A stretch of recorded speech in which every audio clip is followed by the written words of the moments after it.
All right, welcome in. It's First and Pod. Thank you for being with us during the NFL offseason, a league that has no offseason, because next week the schedule's out.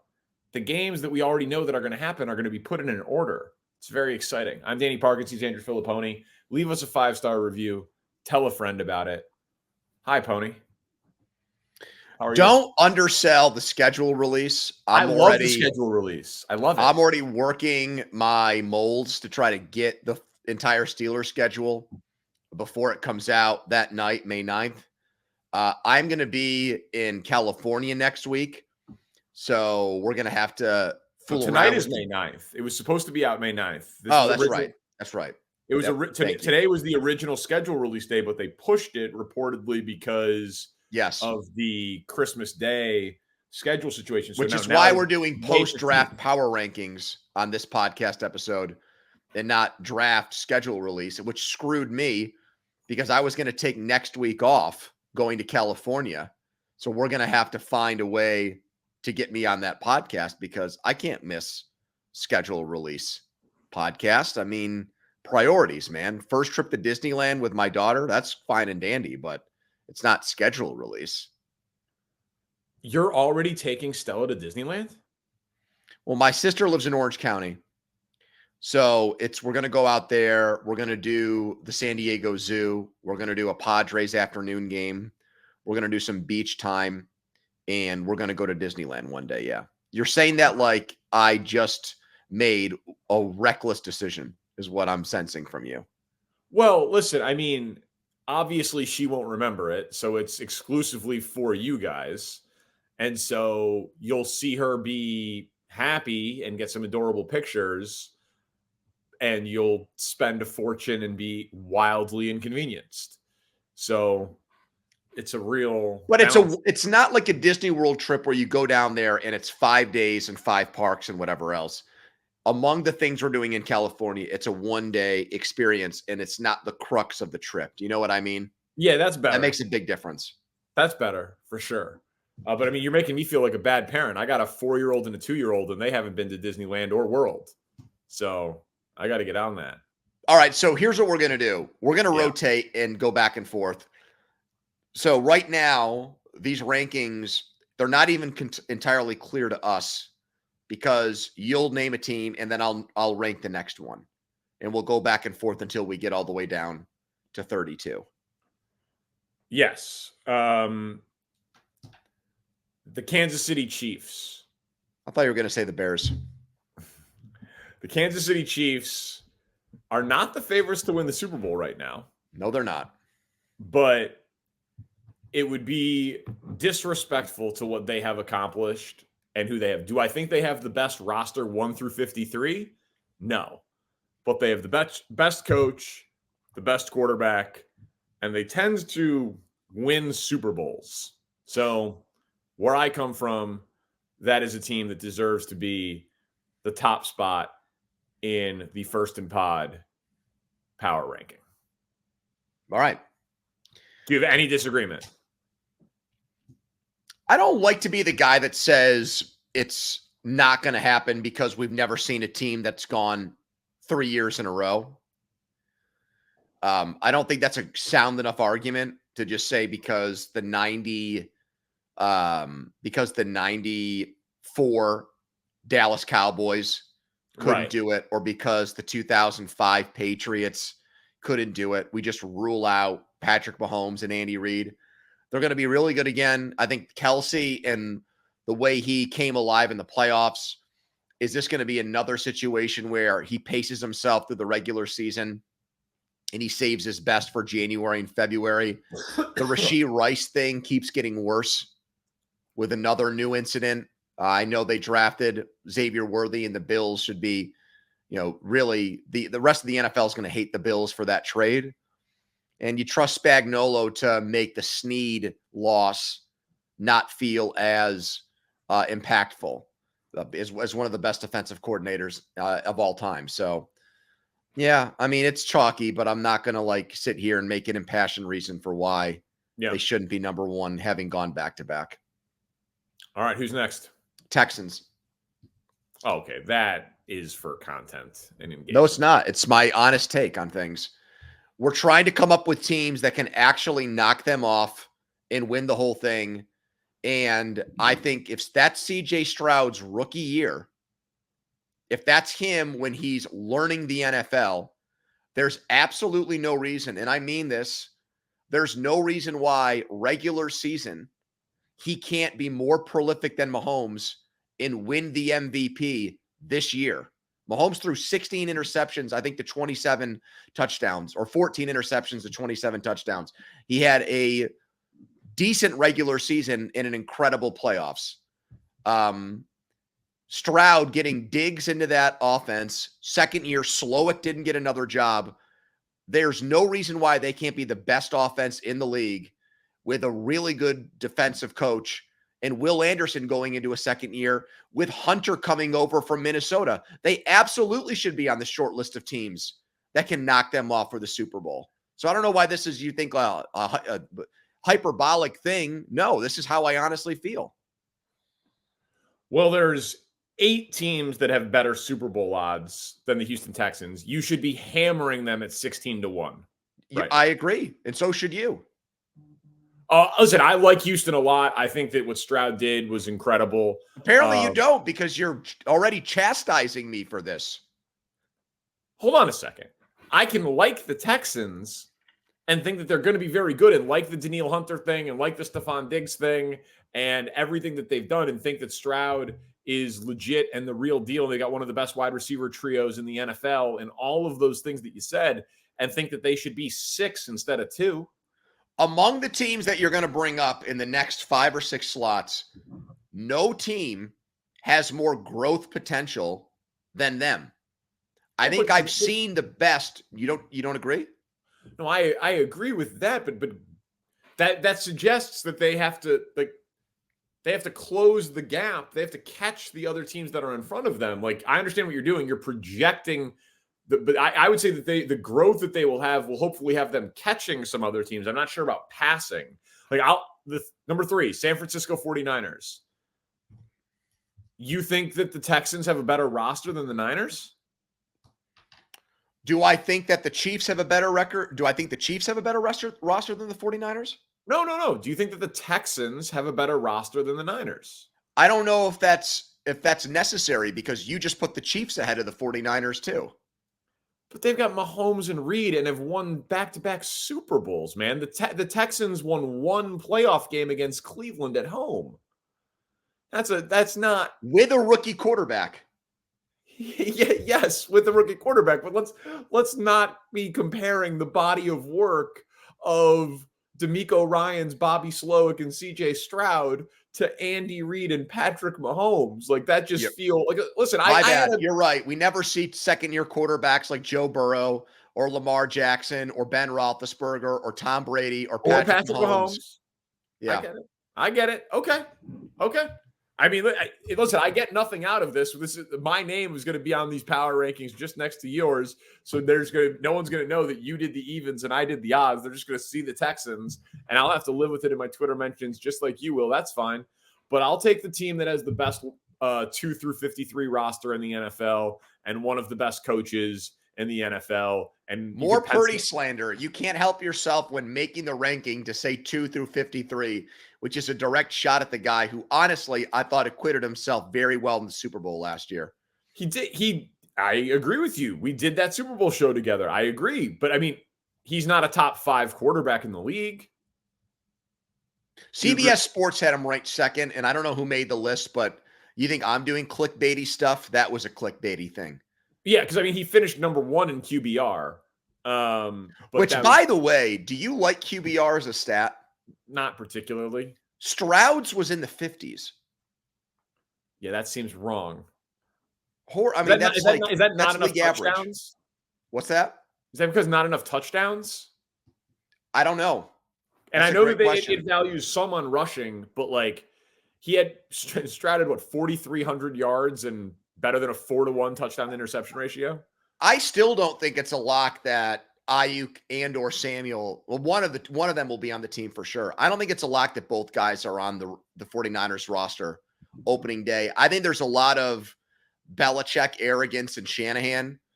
And if those guys really grouse about their contracts and they can flip one of them for a first-round pick before the season starts, if they're threatening to hold out, I think they'll still do that.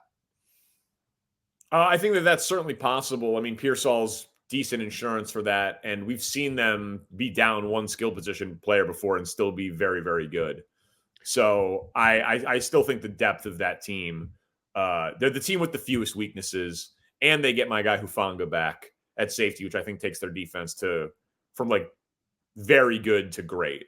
So I think that that's massive for them on the defensive side of the ball. 4 is going to be the Bengals. I'm going to take a team that missed the playoffs last year and elevate them to 4th. The Burrow quotes, I love them. The guy has such swag to him and such belief in himself. And there are some people out there, talking heads, that think that too much has been made of that second half performance against the Chiefs, that the Chiefs were rattled by what they did at the end of the first half against the Bengals by having the clock run out at the 1-yard line. And the Bengals have gotten too much credit because of what happened in that one game. Yeah, I'm okay with that. I think that Burrow, as long as he's healthy, I don't know why I'm knocking on wood. It's actually not good for my Steelers for him to be healthy. But they're running it back with these receivers. I thought they killed the draft. They bolstered their defense, which badly needed it in free agency with Stone. I think Burrow's going to throw 35 to 40 touchdown passes, and they're going to win the AFC North this year and knock off the Ravens. I've got them up to 4th.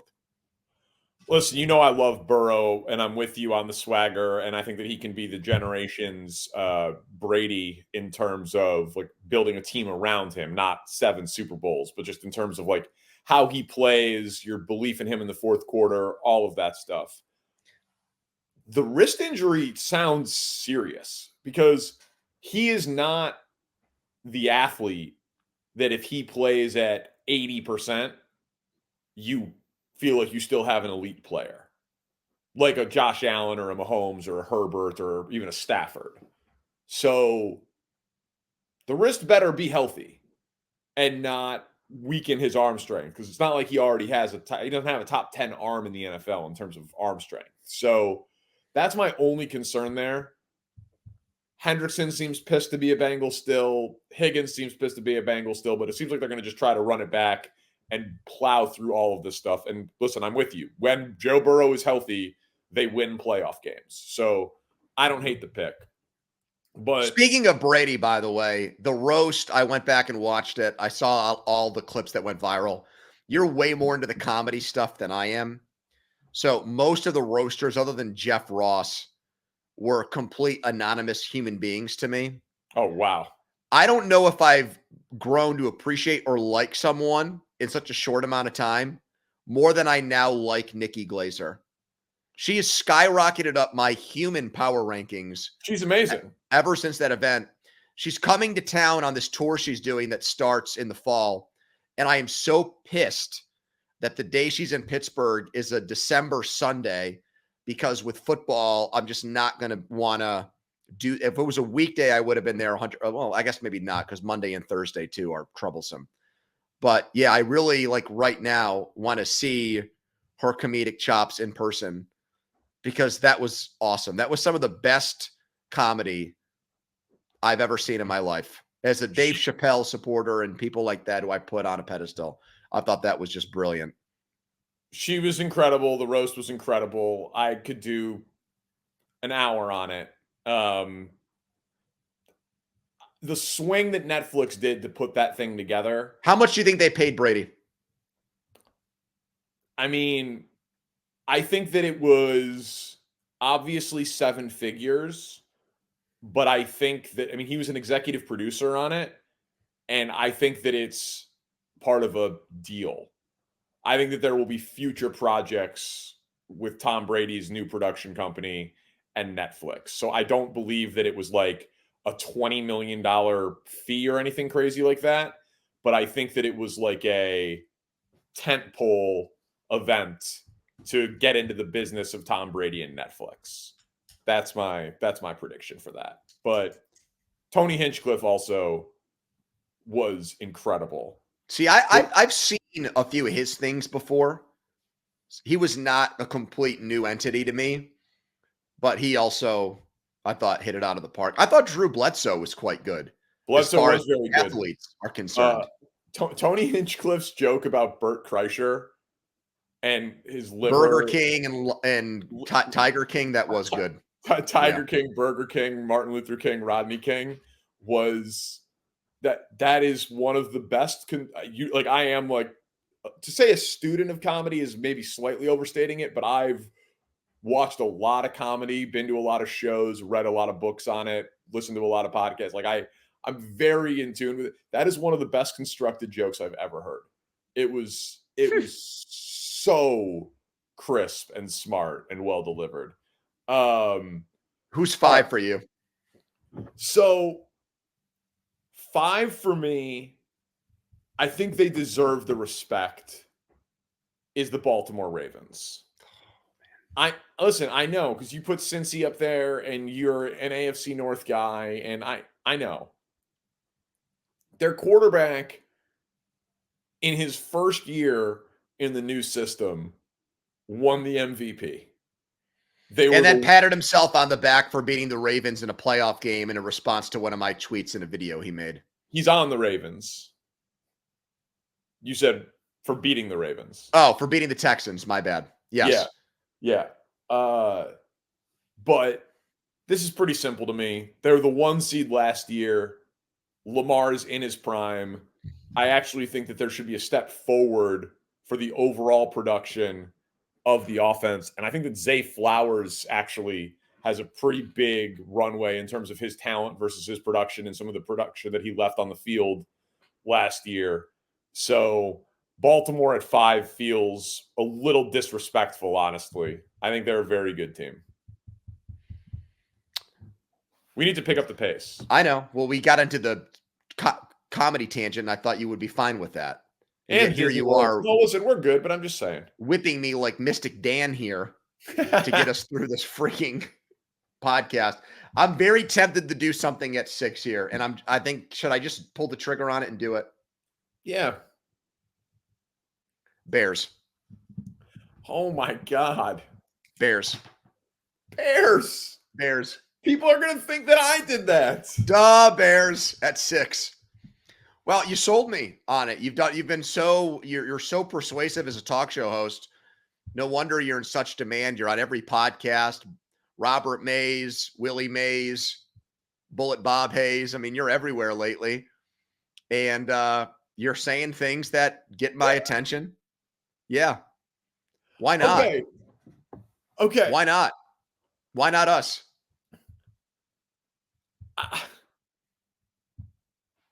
No better situation for a rookie quarterback. Best receiving core in the NFL. Offensive line better than people think. Defensive coach, Montez Sweat. Bears. Oh God, I hope you're right. What do you mean? Hope I'm right? I'm manifesting your opinion here. I'm taking everything you've said and I'm actually putting it into action with these rankings. And unlike you, who's a coward and just says these things and then does not actually have the balls to rank it. Dude, I have real American dollars wagered on the Bears here, but I don't think that they, in a power ranking before playing a game, should be in front of the Detroit Lions, who were in the NFC Championship game last year. They went 1-1 against the Bears last year. I understand that. The Bears upgraded. We'll see Lions hangover. We'll see about them trying to do it back-to-back years. Let's see. Well, they finished 2 years ago very strong. Yep. And then they were strong wire to wire last year from opening night through the playoffs. But they didn't blow a chance to get to the Super Bowl at the end of the 2022 season. They did at the end of last season. The Bears won 7 games, buddy. Okay. How many games did the Bengals win the year before they went to the Super Bowl? Okay. Listen, I don't want to be in a position to argue against the Bears. That's what it sounds like you're doing right now. No. You're sounding very anti-Bears. I'm not anti-Bears. I just oh God. Okay. Great. I love it. Well, then 7 Detroit Lions. You know how I feel about that team. Listen, I I don't think know that there's no. if I'm for sure if I know how you feel about them. You think they're going to be just fine this year? It sounds like. Yeah, listen, I think that they are still an excellent football team that is built really well and is coached really well. And Ben Johnson somehow hasn't left, and they've got a very good offensive line. And I would have liked a little bit more of an addition at receiver, but with Gibbs and Laporta, that is receiving production that do not come from receivers. So I think that they are the type of team that is just very few weaknesses on the Detroit Lions and no weaknesses on the offensive side of the ball. And it's an offensive league. And I can't believe the amount of continuity they've been able to have through this run, both in personnel and coaching. So, yeah, Detroit Lions. I think defense is still shaky, but I mean, it's certainly it's the weakness, like relative to the offense for sure. But I still think they're very, very, very capable. all right. A few different places I can go with this next one. We're entering that part of the rankings where there are teams that I feel like I'm either going to, there are teams that have been in this part of the power rankings for a few years that I don't feel great about. And then there are maybe 2 or 3 teams that were lower last year that I'm contemplating jumping up to this 8th spot. So I guess I'd rather go with a team that I think is ascending than a team that is declining here. So what the hell? I'll put the Jets in this spot.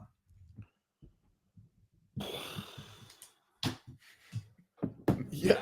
Spencer, can we on the graphic? No, we can't. No, Spencer, don't give this guy the easy way out here and try to like give him an out that says, "Oh, I had nothing to do with this. You hijacked the entire podcast." On the graphic that No, Spencer no. I want it known that no. It stands as is. Standing as is fine, and my name can be on it. That's fine.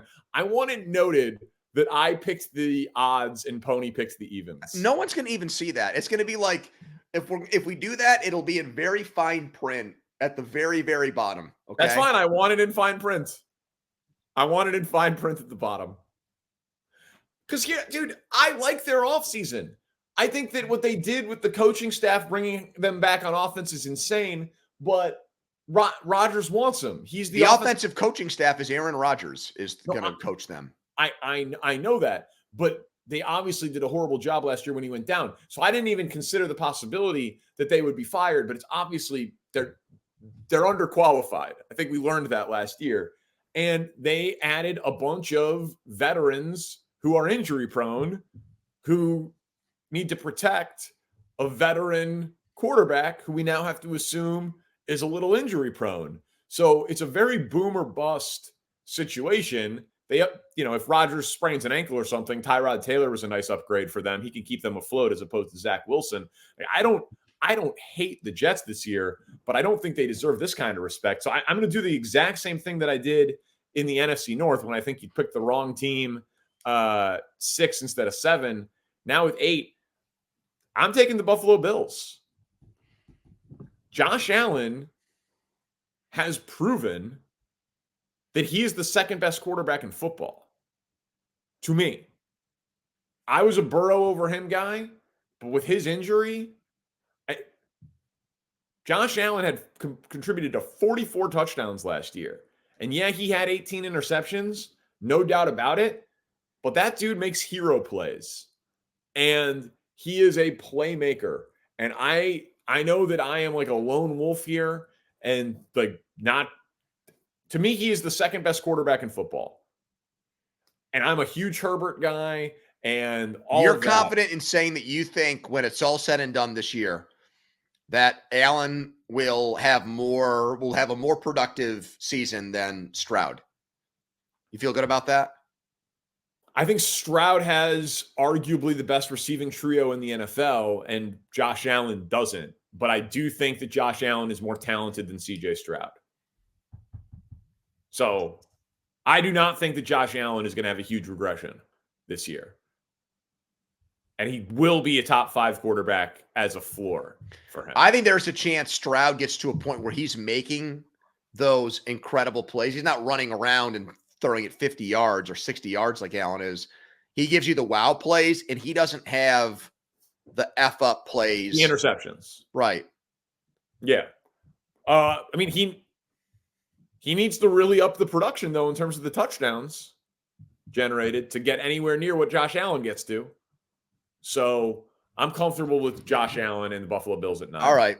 Here's the team that I was going to put 8 when I got a little crazy with the Jets and you declared that this is such a farce.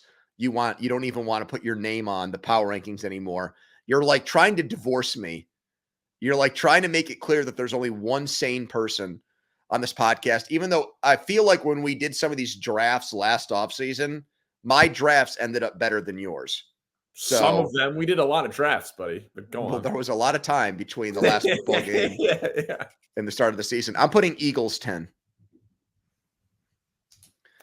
I actually think that there's and we talked about this when we looked at their roster before the draft and then after. I think there's a really good chance for them to bounce back this year. And it got so nasty and so ugly there at the end of the year. I think a lot of it has to do with the city they're in and the emotional, visceral reaction that goes on to anything negative with the Eagles. And I think it manifested. They're talking about how losing that big bodyguard hurt the team and just ridiculous stuff. But Fangio is a huge upgrade at defensive coordinator. Their defensive personnel, I still think, is one of the best groups in the league. And I think Hurts will be healthy and have a better season than he had last year. And they're one of the few offensive lines in the NFL that I think that could afford the loss of a Jason Kelce and not take a huge step back. So I feel good about putting them over the Cowboys and making them the first NFC East team in these power rankings. I agree with you. I agree with everything. And I also thought wow, there's a first so far. You've hated every single one of my rankings. And now finally 25 minutes in, you tip your cap to me. Blind squirrel found the nut. Congrats, buddy. Listen, we talked about it in the draft show. Their pass defense was atrocious, and they got both Cooper DeJean and Mitchell, the cornerback from Toledo. So premium resources at their biggest weakness and health on offense. Their offense should be electric. So I have no problem with the pick. We'll go a little faster as we go through teams 11 through 32. More First and Pod after this. All right, back on First and Pod. Thanks for being with us. Leave us a 5-star review or tell a friend about the show, preferably both. Pony just is doing the evens. I'm doing the odds. Philadelphia, the 10th ranked team in our power rankings. I will stay in the NFC. It pains me to do it. The Green Bay Packers are the 11th ranked team in the NFL. Youngest offense in the league, largely brings everybody back. They go from Aaron Jones to Brandon Jacobs. Brandon Jacobs, 3.5 years younger than Brandon Jacobs has been out of football for several years. You're talking about Josh Jacobs. Sorry. Josh Jacobs, 3.5 years younger than Aaron Jones. Raiders offense was a complete disgrace last year. I think in a great situation, can easily bounce back to being a top 5 running back in the NFL, which is exactly what he was 2 years ago when he had 1,600 yards and nearly 5 yards per carry. I think it's an awesome addition for the Packers. An expensive one, but they value and spend a lot of money on running back. And then on defense, they got rid of Joe Barry. They were 27th in DVOA on defense last year. They brought in Hafley, the head coach at Boston College, but who had been in the NFL as a defensive backs coach for 7 years, including with the Niners. And is he a Wani guy? He's not a Wani guy, no. Okay. But he seems like he's a press man, single high safety. They added Xavier McKinney, one of the best safeties in football.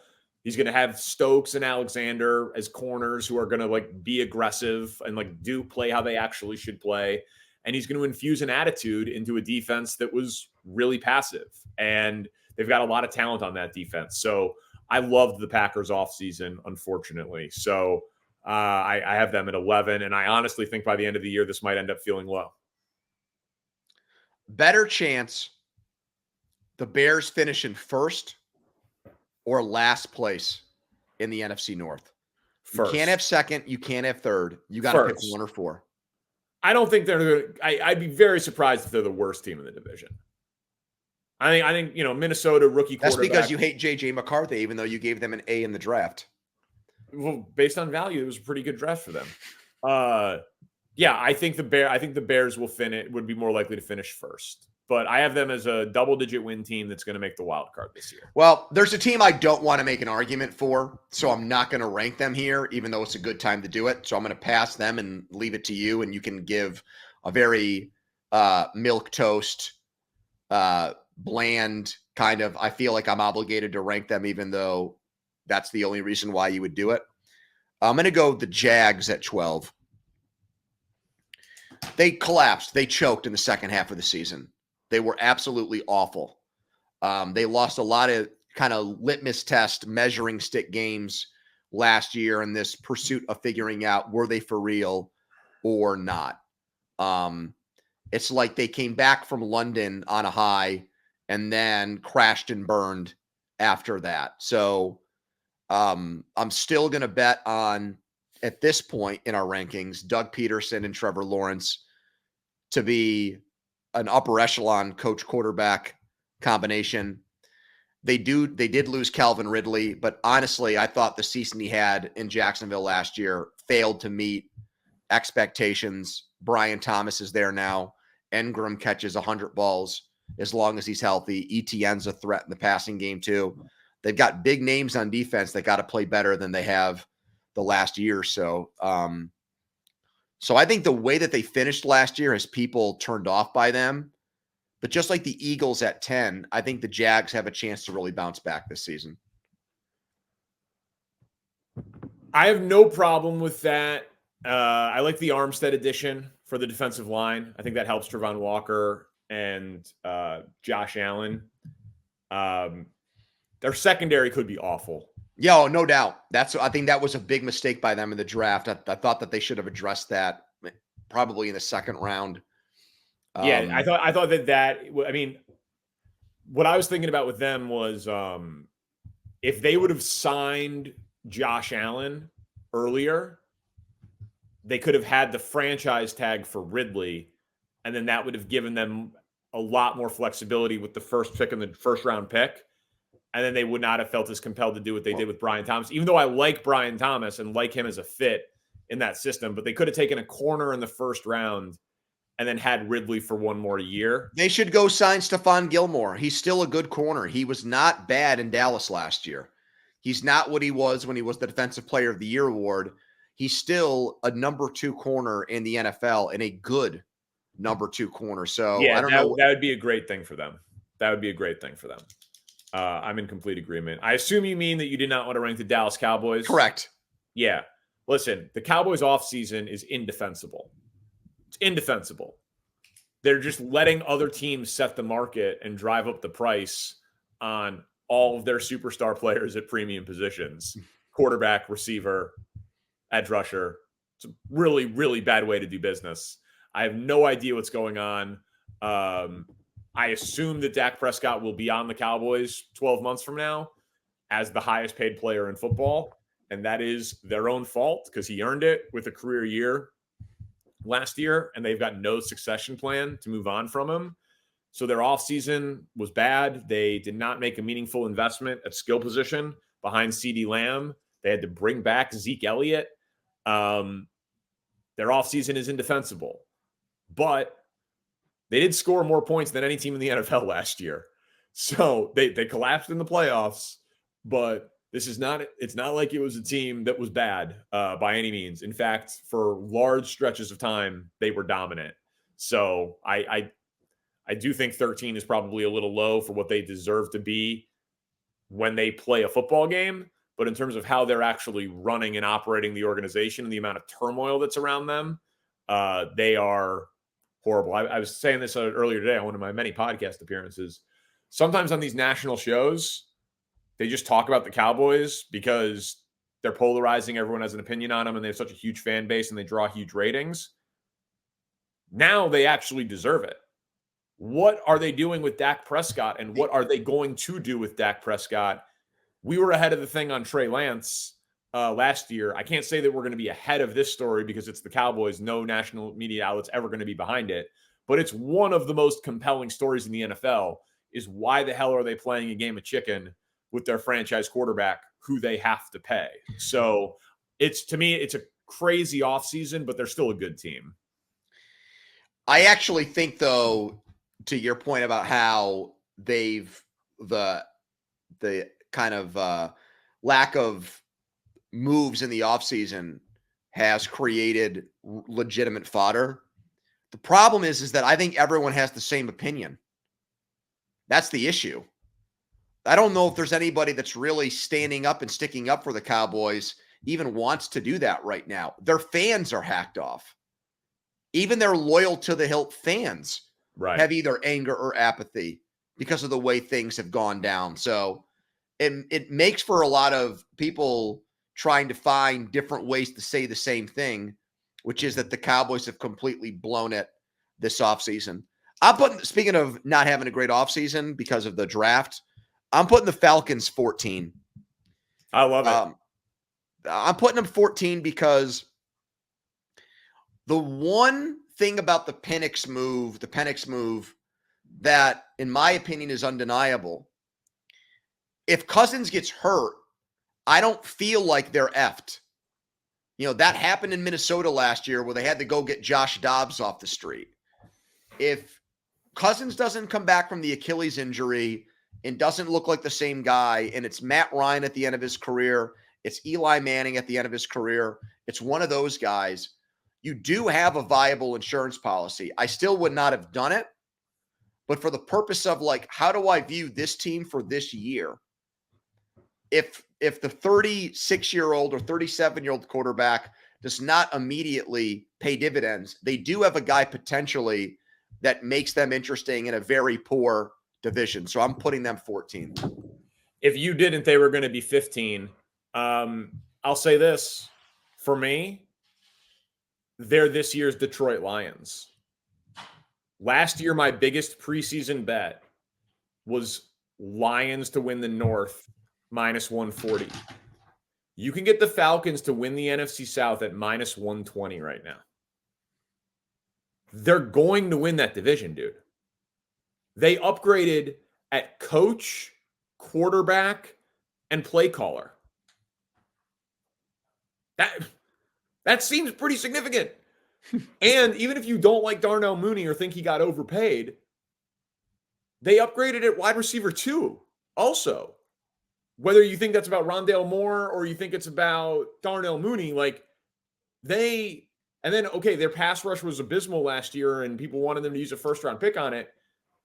I think their second, third, fourth, and sixth-round pick were all front seven guys. It's not like they threw no resources at it. So I hated the Penix pick and the logic behind it. Hated it. They could have traded down and taken Jared Verse, or they could have not paid Kirk Cousins $100 million, signed Christian Wilkins, and just drafted Michael Penix. Either one would have been more logically sound than what they did, but they still upgraded significantly at coach, play caller, and quarterback, and wide receiver too.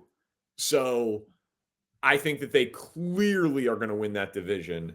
And whether or not that matters if they get blown out in the first round of the playoffs, that's for other people to decide. But minus 120 to win that division is a bet that I have already made, and I'll be putting more on it. My next team, I'm torn between two. And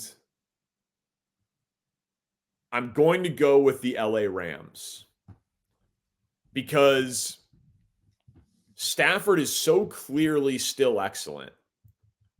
And with Puka Nacua and Cooper Kupp and what they did running the ball last year effectively, and then re-signing their guard and then signing Jonah Jackson and then drafting Fisk and Verse to replace Donald.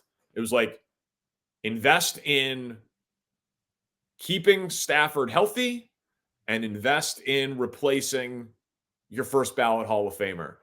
It was a great offseason. He's still a great quarterback. I put in a bet today at Matt Stafford at 25-1 to be league MVP. Huh. So I think Why? because I think their offense is going to hum, dude. I think their offense is going to hum.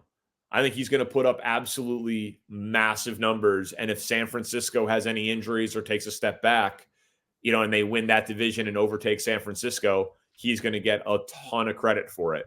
So I like the Rams a lot this year. I'm worried about Kupp. I feel like he's shot, and I think his career might be over. I'm also, as a guy that loved them last year, I'm not going to have them where they were last season, losing, I think, conservatively, one of the 5 greatest defensive players of all time. And I'm also, I am a Stafford guy, but I am worried about the number of games he's going to play this year. I just think he's like, I think anytime he gets hit, if I'm a Rams fan, I become a basket case, because I'd wonder if he's going to get up and if it's going to be a finger or a hand or a wrist or an elbow or a shoulder. So, man, a guy that age to win MVP. Whew. How old was Matt Ryan when he won? Matt Ryan would have been in his probably like his 9th season as an NFL quarterback. Right. Okay. So yeah, a little younger. Brady's last was probably Brady's the answer, right? For oldest MVP. He's got to be. Anyway, we got to keep moving. We're pacing for a 2-hour podcast. Let's go.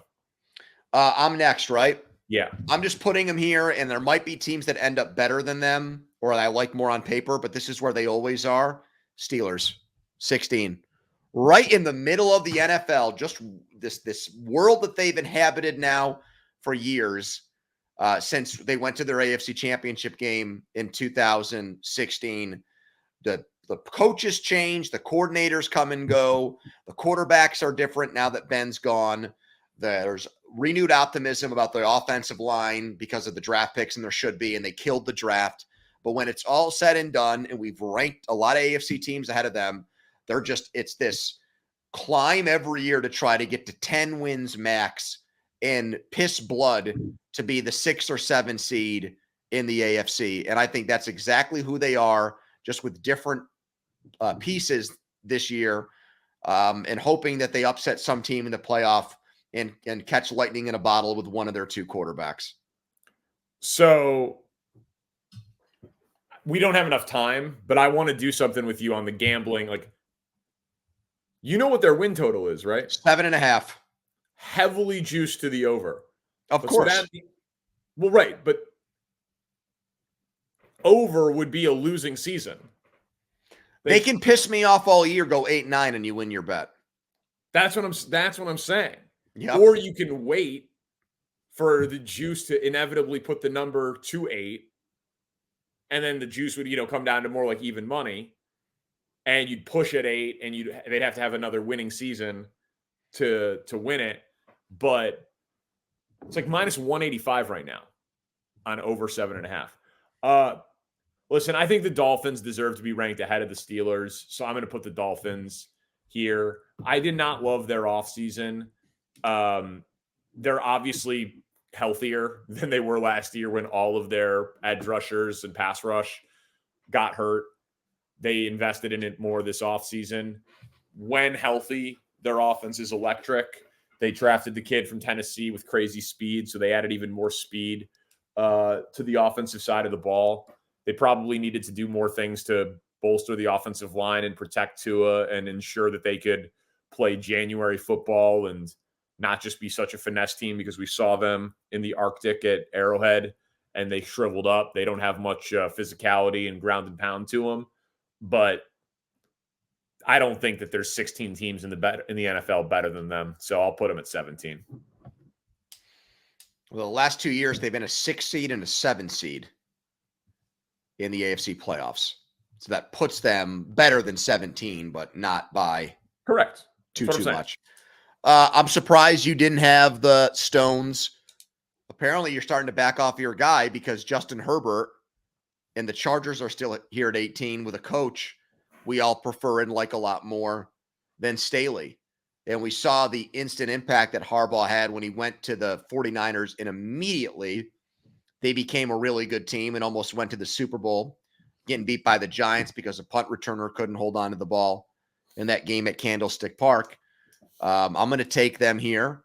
And yeah, they've lost wide receivers that everybody knows, and they had to make some changes to their team because of their salary cap problems. But if you think that this is the best coaching that Justin Herbert is going to get, and he's a top 10 quarterback, then as Danny likes to say, in the delta of possible outcomes for the Chargers, finishing second to the Chiefs with 11 wins is in play. So that's why I'm going to put them 18. Not going to argue with you. Cleveland is next. They won 11 games last year, and their roster is really damn good. Their quarterback is... Is it? Yeah. Listen, Chubb is injured. I thought that the Jerry Jeudy move was a pretty underrated move of the offseason. He doesn't have to be the number one receiver there because they have Amari Cooper, who was excellent last year. They still have Elijah Moore. And unlike the Cowboys, as soon as they traded a couple of day 3 picks for Jerry Jeudy, they extended him for like $50 million, $52 million. So he's making less than Christian Kirk is making, who signed that deal 2 years ago.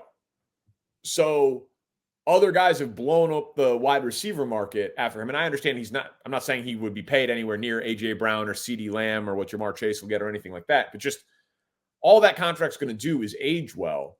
So, and it helps you figure out if you've got any shot in hell at salvaging Deshaun Watson. So I thought the offseason made sense. I think the team is pretty loaded in terms of starters on both sides of the ball. And I think they're a solid team. And hopefully, I mean, Deontay Foreman's not great, but he's useful, and they'll get Chubb back at some point, hopefully. So got them at 19. I think Stefanski could go from coach of the year to fired after this season for the Browns. I'm going to take the Seahawks 20. They're a team that I might bet to make the playoffs, even though I have them 20 in a league where 14 teams make it. Man, there's a lot riding on Geno Smith here because with Kenneth Walker and their 3 receivers, if he gets protected, he should put up big numbers. There's no reason for them not to be. I think if Jackson Smith and Jigba comes into his own in his second year, you've got some real weaponry. And the defensive coach, McDonald, comes over from Baltimore. You take Byron Murphy in the first round. It's year 2 for Devin Witherspoon. They could be, if Geno Smith plays like he did 2 years ago, you've got the potential for offensive fireworks and I think an upgrade in defensive coaching.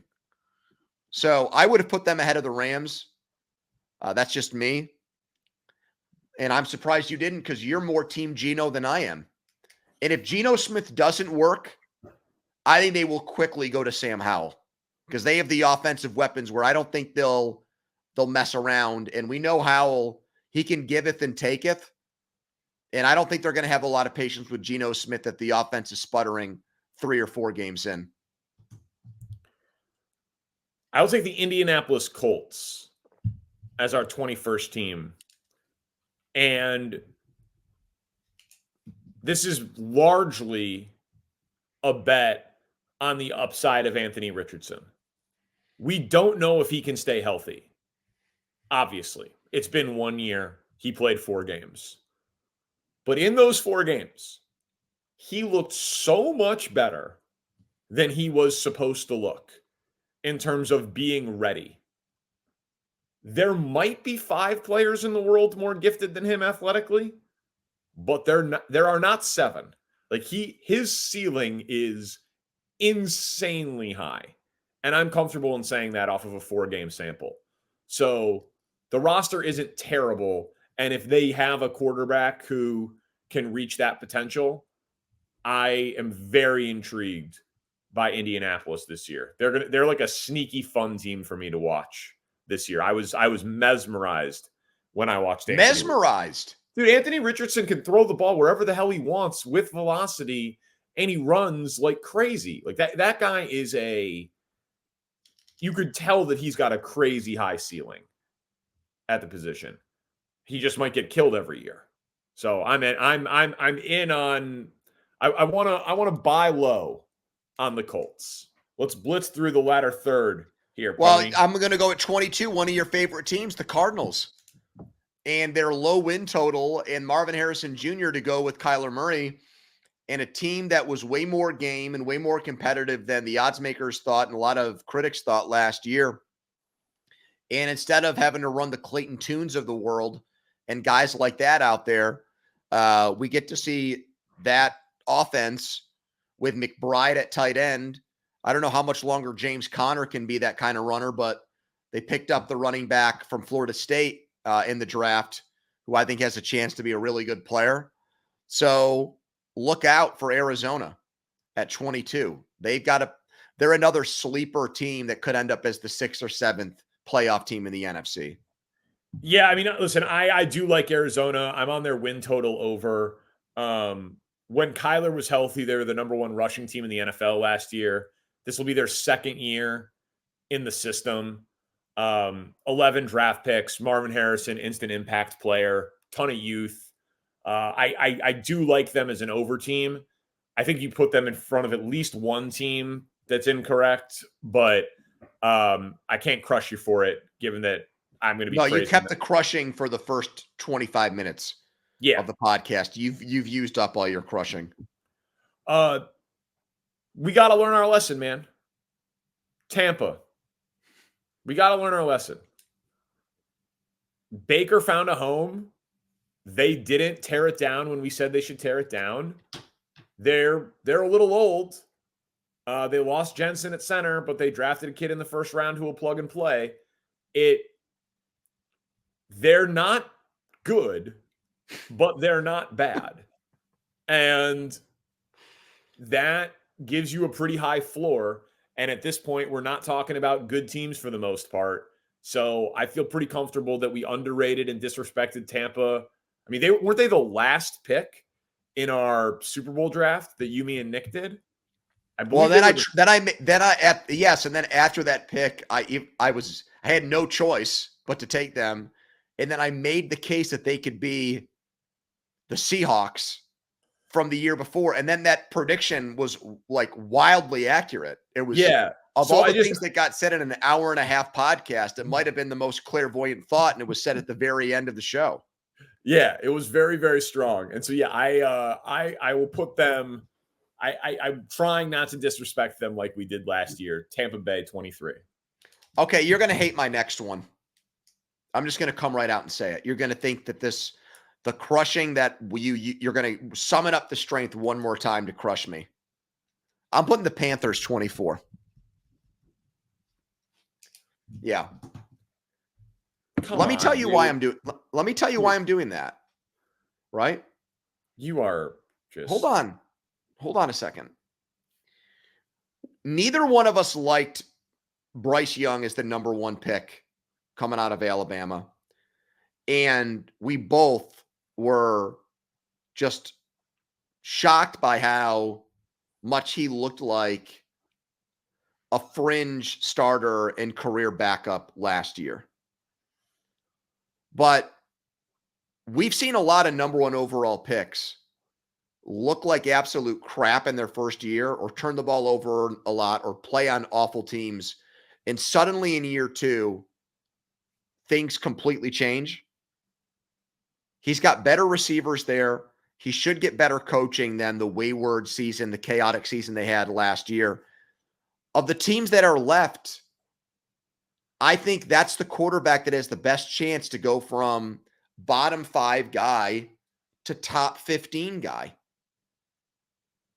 That is ridiculous. Wait a minute. So you don't think that it's even a possibility that he's a top 15 quarterback this year?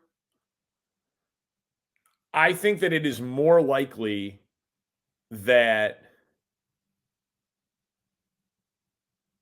Jaden Daniels, J.J. McCarthy, and Derek Carr are top 15 quarterbacks than Bryce Young as teams that are left on the board right now.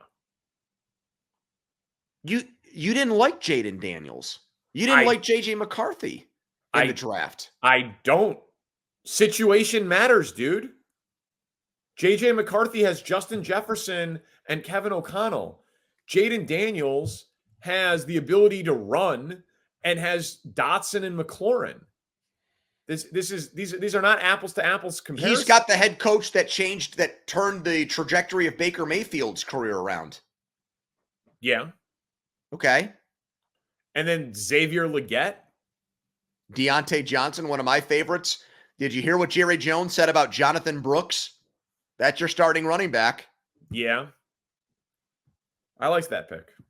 Oh, I can tell by the way that you're fighting with me over the 24th ranked team in this podcast. At the 57-minute mark. You challenged me to muster up a objection. Yeah, and you did. What do you got next? Minnesota Vikings. It's the best coach left on the board by far. Kevin O'Connell's a great coach. Put him ahead of Dable? Yeah, I do. Put him ahead of Dable. Yeah, I do. Beat him head-to-head in a playoff game in Minnesota. That's true. Kevin O'Connell, Minnesota Vikings, 25th overall. I'll go Saints next. And the reason why I'll put the Saints 26 among the other teams is because of the stat that you had on our last podcast.